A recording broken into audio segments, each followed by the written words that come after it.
నమస్తే భారత్ టుడేకి స్వాగతం. నా పేరు సుమలత. పల్నాడు జిల్లా గురజాల మండలం మాడుగులలోని క్వాజ్ క్వారీలో అక్రమ మైనింగ్కు పాల్పడుతున్నారని, దొరికిందే అదనుగా దోచుకు తింటున్నారని ఎరపతినేని ఆరోపించారు. ఈరోజు క్వాజ్ క్వారీను గురజాల మాజీ ఎమ్మెల్యే ఎరపతినేని శ్రీనివాసరావు పరిశీలించారు. అనంతరం ఆయన మీడియాతో మాట్లాడుతూ ప్రభుత్వ భూముల్లో అక్రమ మైనింగ్ చేస్తున్నారని ఆరోపించారు. మరి ప్రయాణం చేసి ఆ రోజు కూడా వెలికి తీశాం. ఆ రోజు కూడా ప్రపంచానికి చాటి చెప్పాం. ఈరోజు మాడుగుల గ్రామంలో గత 4 సంవత్సరాల 10 నెలలుగా గ్రావెల్ దోపిడీ, రంగురాళ్ళ దోపిడీ, తర్వాత మైనింగ్ దోపిడీ, వైట్ స్టోన్ రాడ్కి ఈ విధంగా దోపిడీ చేశారు. ఈ గ్రామంలోనే వాళ్ళ పార్టీ చెందిన కార్యకర్త బ్రహ్మయ్య అనే ఒక రైతుని దీంట్లో పంపకాల తేడా వచ్చింది, అతనేదో దొంగతనం చేశాడని చెప్పి వాళ్ళ పార్టీ కార్యకర్తని వాళ్ళే చంపారు. దాంట్లో కేసు కూడా లేదు. ఈ పోలీసులు కనీసం కేసు కూడా పెట్టలా.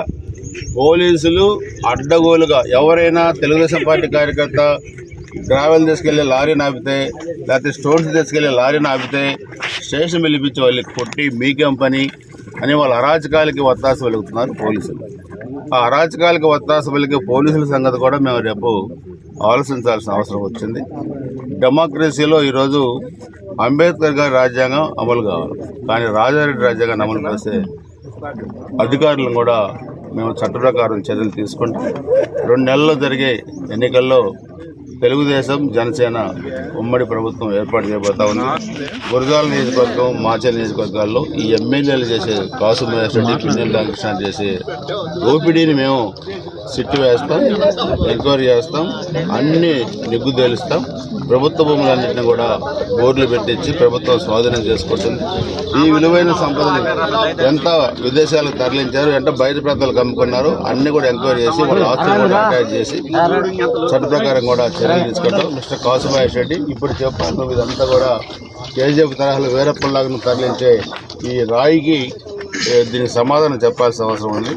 దీనికి పర్మిషన్స్ చారిత్రాత్మకమైన స్థలం. ఇటు పక్క చూస్తే అక్కడ చూడండి, ఆ స్తంభాల బోర్డులో కూడా దాన్ని నేను ఎమ్మెల్యేగా ఉన్నప్పుడు దత్తత గ్రామంగా ఒక చారిత్రాత్మకమైన ప్రదేశంగా దీన్ని మనం ఐడెంటిఫై చేశాం.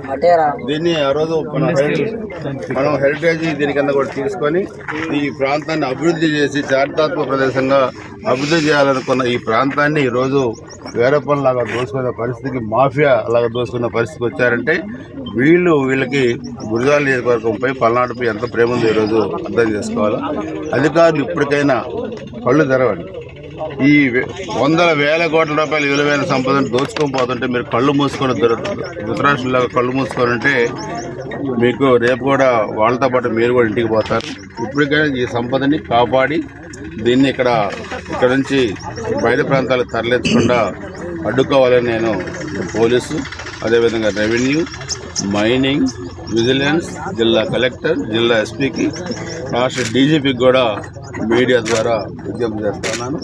దీన్ని మీరు కాపాడే దీన్ని ప్రభుత్వం స్వాధీనం చేసుకున్న దాంట్లో మీరు కనుక చేయకపోతే రేపు మా ప్రభుత్వం వచ్చిన తర్వాత వీళ్ళతో ఈరోజు అక్రమాలు ఎవరైతే చేస్తా ఉన్నారో వాళ్ళతో పాటు అధికారులు కూడా బాధ్యులు చేస్తాం. ఇది మీరు మీడియా ద్వారా ప్రపంచానికి తెలియజేయాల్సింది కోరుతా ఉన్నాను. ఇంకా కొంత ఏరియా కూడా ఉంది.